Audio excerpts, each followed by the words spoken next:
What if the reason giving feels exhausting is because you've been doing the math wrong this whole time? And what if there's a way to feel the difference, not just understand it, but actually feel it, in about 10 minutes from now? Here's where we're headed. 2 ideas, both practical, neither requiring you to believe anything. The first, real clarity doesn't show up when we're talking over ourselves. It shows up when we get quiet enough to actually receive something. The second, everything we give out, attention, kindness, judgment, resentment, loops back through us before it reaches anyone else. It shapes our inner weather first. These aren't spiritual platitudes. They're a description of how the mind actually works on an ordinary Tuesday. And once you see them, the way you move through your day changes a little. Let me start with something small. A colleague sends you a short email, 2 sentences. No greeting, no sign off. Just, can we talk later? Need to discuss the project. You read it once, maybe twice, and before you've even finished the second read, your mind has already done a remarkable amount of work. It has assigned a tone. It has guessed at a motive. It has decided what they think of you. It has drafted a response you'll never send, rehearsed a defense for something that hasn't happened, and queued up 3 or 4 older grievances for context. You sit at your desk, technically working, but really you're in a courtroom that exists only inside your skull. An hour goes by. You're tense, distracted, slightly nauseous. Meanwhile, your colleague, they wrote that email between meetings, while waiting for coffee, and they've completely forgotten about it. The email didn't do that to you. Something else did.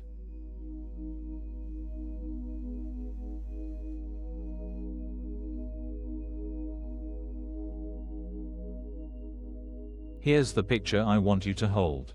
Imagine your mind as a conference room where a meeting has been running non-stop for years.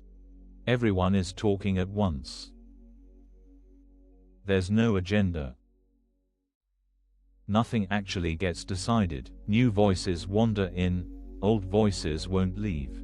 Someone in the corner has been relitigating something from 2014. Another voice is rehearsing tomorrow's apology for a mistake you haven't made yet. This meeting is so familiar we don't even notice it's happening. We think it is us. We think the noise is thinking. We confuse the loudness for intelligence. And then a clipped email arrives, or someone cuts us off in traffic, or a friend takes 6 hours to reply to a text, and the meeting doesn't just continue, it explodes into activity. Everyone has an opinion, everyone has a theory, and we sit at the head of the table, trying to make decisions based on what is essentially a room full of people guessing. Quiet, in this picture, is not the absence of the meeting. Quiet is the moment someone finally says, "Stop," and the room holds its breath. In that pause, something else becomes audible, something that wasn't shouting because it didn't need to.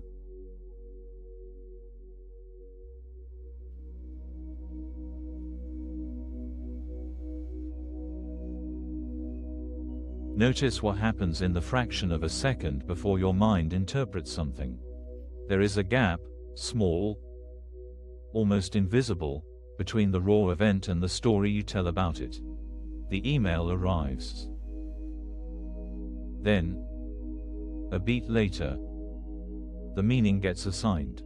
Most of us live entirely on the interpretation side of that gap. We don't even know the gap exists. We experience the email and the verdict as one thing, as if the email simply contained, baked inside it, the news that this person is annoyed with us. But the email is just words on a screen. The annoyance, the motive, The threat, that's all manufactured in the conference room. By us. Using old material. This is not a moral failing. The mind does this automatically. It's trying to keep you safe by predicting. But when prediction runs unchecked, we end up living inside our predictions instead of our actual lives. We respond to imagined slights. We carry grudges from arguments that only one party attended.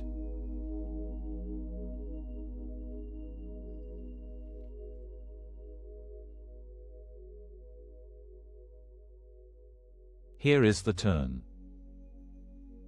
The thing that's worth slowing down for. Quiet is not something you have to manufacture.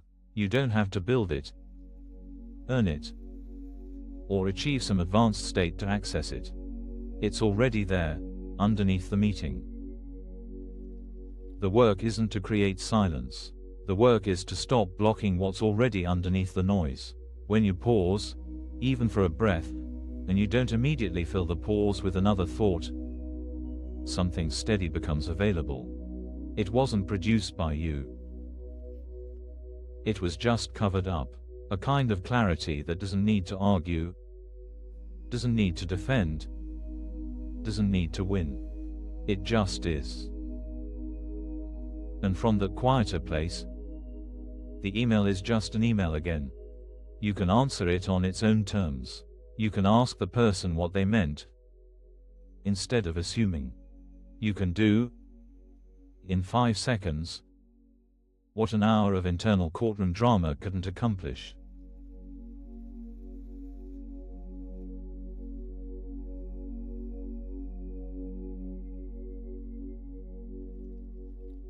Now the second layer. This one is uncomfortable at first. And then it becomes one of the most freeing things you'll ever notice. Every sharp thought you sent toward that colleague during that hour, every imagined accusation, every rehearsed comeback, where did it actually land? Not on them. They didn't feel any of it. It landed in you, in your chest, in your jaw, in the cortisol that's now circulating through your bloodstream while you try to focus. This isn't karma. It's plumbing. Whatever you write on the whiteboard in that conference room, judgment, warmth, bitterness, generosity, you're the one who has to sit in front of it all day. You're the first recipient of everything you give. Every act of contempt costs you something. Every act of genuine kindness, even silent kindness, leaves a small deposit in the same nervous system. This changes the math. Generosity stops being something you do for other people at your own expense. It stops being depleting, because it isn't actually flowing outward first, it's circulating inward first. And judgment stops being a free shot at someone else, because you're the one absorbing the radiation.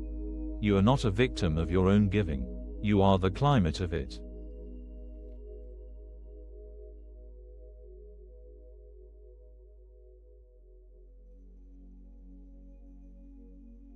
So what does this look like on an ordinary Tuesday? Not transformed. Not enlightened. Just slightly less captured.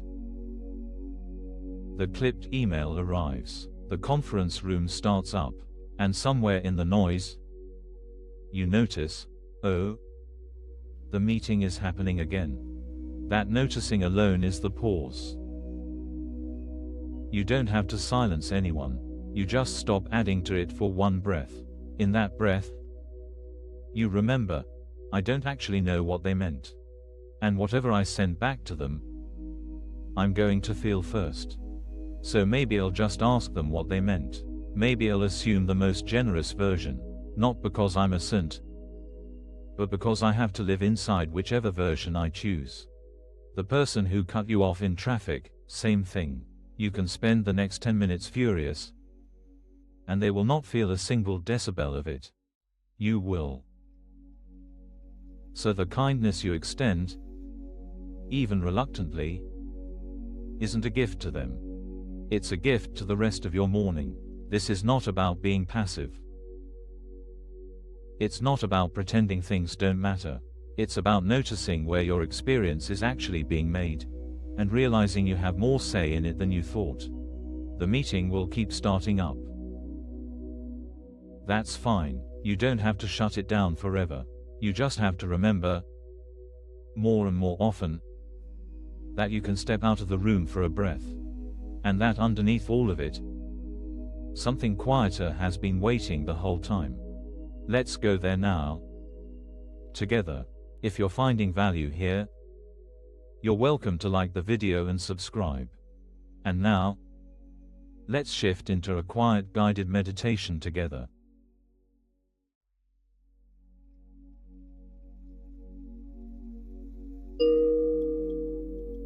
Let's settle in. Find a position where your body can stop working quite so hard. Shoulders down. Jaw a little softer. Let the chair, the floor, whatever's underneath you, do its job for a minute. Notice your breath. You don't have to change it. Just notice that it's already happening, without you managing it. Now, gently, picture that conference room.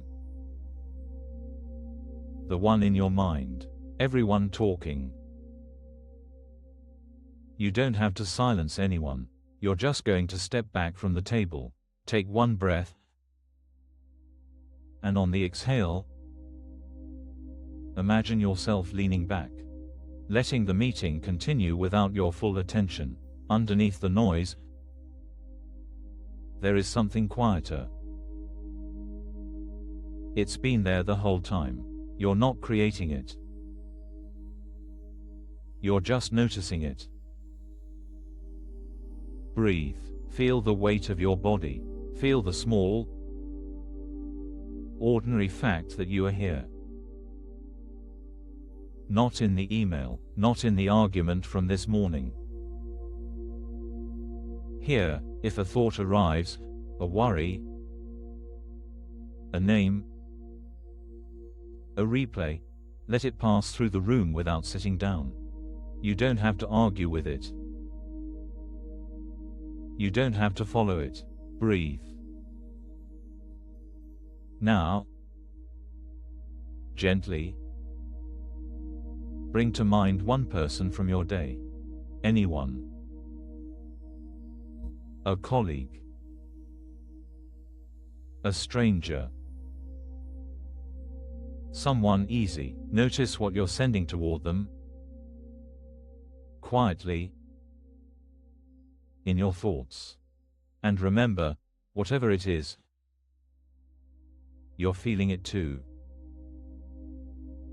First, so let it be something soft. Not performed, just a small, honest wish that they're okay. Notice how that lands in your own chest. Breathe. Rest here for a moment. Nothing to fix. Nothing to decide. The meeting can wait. Underneath everything, there is a steadiness you did not have to manufacture. Let yourself feel it, even faintly. Even for a second, that's enough.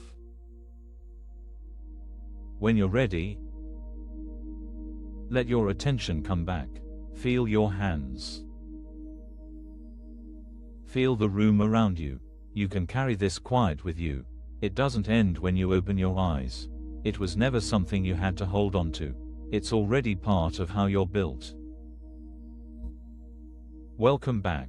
Thank you for practicing with us today. If you'd like, there's a free digital copy of A Course in Miracles available through the link in the description. You're also welcome to leave a simple comment such as, "I am grateful. Thank you for spending this time here." There's something quietly brave about pausing in the middle of a busy life to actually listen to yourself. to the moment, to whatever is underneath the noise. Be gentle with yourself today. The meeting will start up again, and that's okay. You know how to step out of the room now, even just for a breath. Take care of yourself.